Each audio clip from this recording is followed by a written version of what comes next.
Yes guys, update kay Beyonce. Nakapag-order na po. Nakakain na, hindi na nagugutom. Huwag na kayong mag-alala. Kwento si Beyonce na di umano ay nagkakasakit mga kalingap. After ng kanyang live, grabe ang live selling nila kagabi. Napanood nyo ba lahat? Mga titas, mga ante. Grabe ang live selling nila kagabi. Sold out lahat ang kanilang live selling. So after po ni Beyonce, after po ng kanilang live selling dito, si Beyonce po ay nagkasakit. So nagkasakit po si Beyonce. Kaya sabi ni Mate, So, hi Wow Life, another video, another share guys, another POV.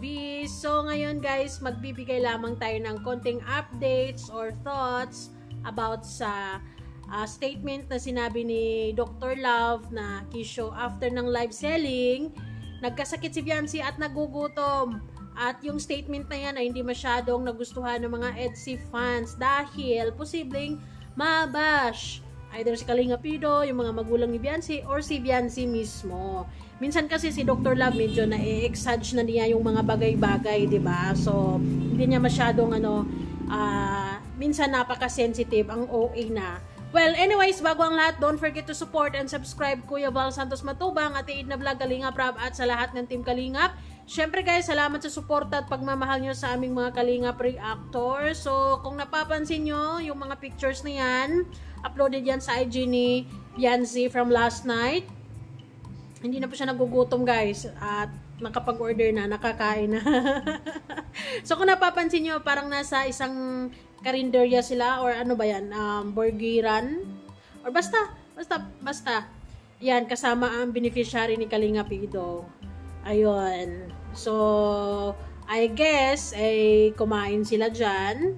Di ko alam kung sino pang mga kasama nila, either nag-order lang sila and then i-take out or dyan talaga sila mismo kumain. Ang mahalaga, kumain, diba? So ngayon, ang masasabi ko doon sa sinabi ni Dr. Love na di umano itong si Beyonce ay nagugutom after ng live selling at nagkasakit. Yan ang sinasabi ng mama ni Beyonce or ni yung tatay ni Beyonce kay Dr. Love. Kung tutusin, hindi na kailangang ilabas pa sa SOCMED kasi alam nyo naman, medyo OA, medyo perfectionist yung mga fans at may iba yung interpretation nila sa mga bagay-bagay. So, una na dyan, yung iba ay napabayaan ni Kalinga Pido. Ano ba yan, hinayaan na lang na magutom, ganon, hindi man lang binigyan ng pagkain. Pangalawa, si Beyonce ay pabaya sa sarili, hinayaan na lang na magutom na lang. Or, syempre yung mga magulang masisisi. So, ayun na nga guys, dahil sa statement ni Dr. Love, syempre, sari-sari na ang mga komento ng mga fans. Merong mga OA, merong exaggerated, merong judgmental, so on and so forth. Pero ako personally, kaming mga babae, may mga days talaga na medyo hindi, alam mo yun, tamad days, ganun. Lalo na kung alam mo na wala ka namang klase ngayon, wala kang masyadong gagawin ngayon, di ba? Parang, okay, later na lang, hihiga-higa muna. Or sometimes, talagang masama lang yung pakiramdam mo and then wala kang ganang gumalaw. Hindi sa pabaya ka sa sarili mo, pero it happens to all of us actually. 'Di ba? Si Beyonce kasi, yung ibang mga fans medyo OA lang din dahil masyado yung binibibi kasi si Beyonce. Remember guys, mag-18 na yan and kayang-kaya na niya yung sarili niya. At sa mga nagbi-blame kay Kalinga Pido na Kisho pinababayaan, so on and so forth, hello. Hindi naman caregiver si Kalinga Pido kay Beyonce. May mga ginagawa din si Kalinga Pido sa araw-araw. 'Di ba?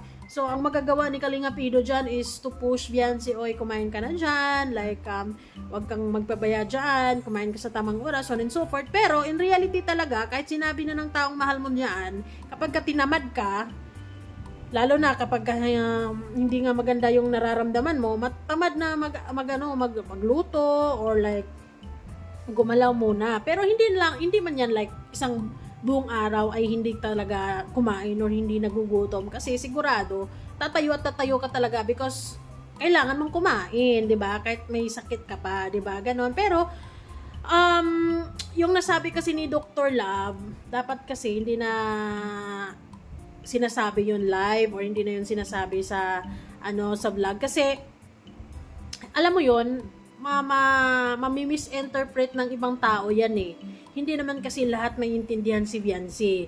Na kahit naman alam nila na nangyayari talaga yan sa totoong buhay, yung iba talaga medyo perfectionist talaga na parang, di ba, magja-judge agad. Alam nyo naman, maraming anti-kalingap, anti-EDSI, lalo na si Pedring, ay lahat ng kanigahan ng buhay ay, maiisip niya yan pagdating kay Viancy, 'di ba? So, naintindihan ko din naman yung ibang mga fans na medyo hindi nila nagustuhan yung sinabi ni Dr. Love because nag-alala din sila kay Viancy kung anong sasabihin ng ibang tao kasi yung iba din medyo OA rin naman, 'di ba? Yung ibang fans naman naintindihan din nila kasi of course, talagang lahat naman tayo naranasan natin 'yan. 'Di ba? Pero syempre, huwag kayo masyadong mag-alala because Viancy, kaya niya yung sarili niya. My God, she is strong. More than we knew it. She is, responsable sa mga bagay-bagay. Sadyang may mga days lang talaga na medyo nakakatamad bumangon. And yung kwento nila ni nanay ni Viancy at tatay, siguro pang lang yun ba? Pang update lang ba? Kumusta si Viancy? Like for example, ayun, medyo masama daw pakiramdam after ng live selling. Ganon. Or, kumbaga, like for example, baka dahil nami-message lang, gano'n, mama, nagugutom ako ngayon, ano kayong kakainin ko, something like that. May gano'n sigurong usapan. Pero nai-exage lang ni Dr. Love, hindi ko alam kung anong gusto niyang, hindi na kailangan kasi alalahanin pa yan ng mga totoong nagmamahal kay Viancy sa mga sponsors, 'di ba? So, no need for that because it's just so maliit na bagay lang na kayang-kaya ni Viancy yan. Lalo na may mga kasama siya dyan. Pero may mga times talaga na normal lang talaga sa ating mga babae na may mga tamad days talaga tayo. Lalo na kung walang pasok, wala masyadong gagawin sa araw na yan. Lalo na kung nagawa mo na lahat and then free day ka today. So talagang ganun ang flow ng araw mo. 'Di ba? Ang iba lang kasi nai-exage nila mga bagay-bagay, 'di ba? Hindi porket sikat si Viancy, guys, ay akala nyo hindi niya kaya yung sarili. Kaya niya. Kaya. Oo. At si Kalinga Pido, ang gagawin niya sa boyfriend, as a hobby na lang. Syempre, yung ang gagawin niya, pagpapaalala, ganon. Sometimes nga, kahit abot nyo na yung kakainin mo, nandyan lang yun sa sa gilid mo yung kakainin mo, pero wala kang gana, and I think it's normal. 'Di ba? Hindi sa like pabaya, pero sometimes may mga ganong feeling tayo na hindi na kailangan yan actually ipaparating pa sa mga fans kasi it's normal naman. It happens to lahat sa atin. Depende na lang sa inyo kasi ako nangyayari talaga yan. 'Di ba? Lalo na kapag wala masyadong pag-feeling ko, okay, mag-decide ako, ay day off ko today. Ganon.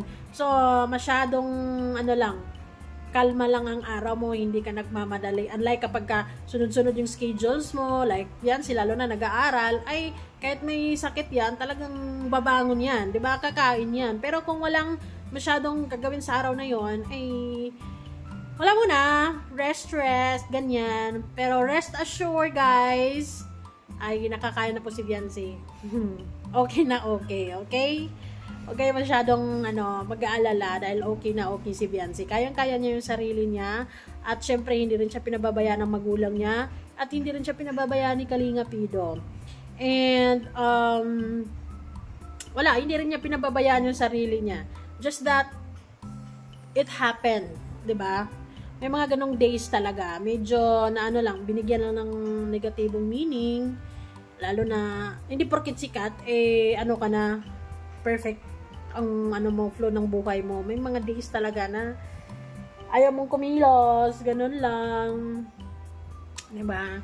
So, kalma lang, guys. Viancy is okay. And I think yung after ng live selling, kung nagkasakit, kung mabigat man ang pakiramdam, I think it's normal. May mga ganun talaga na medyo late ka natulog, din kinabukasan, pagising, sakit ng ulo mo, masakit ng dito, ganyan.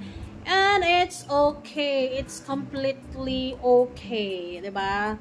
Hindi naman like sakit na sobrang masakit talaga, 'di ba? Yun yung hindi normal, 'di ba? Kapag ka hindi na kaya. Pero pag yung mga simpleng sakit-sakit lang ng ulo and then later on mawala yan, iba yung chisik mo na lang yan, yung capsule or ganun, kiss. Ay nako. So yan, Dr. Love, kalmahan mo lang kasi sa pagsusumbong para hindi masyadong mag-alala ang mga fans, 'di ba? At ayun na nga guys, salamat sa inyo. Para sa akin, walang problema. Okay si Beyonce and that's all that matters.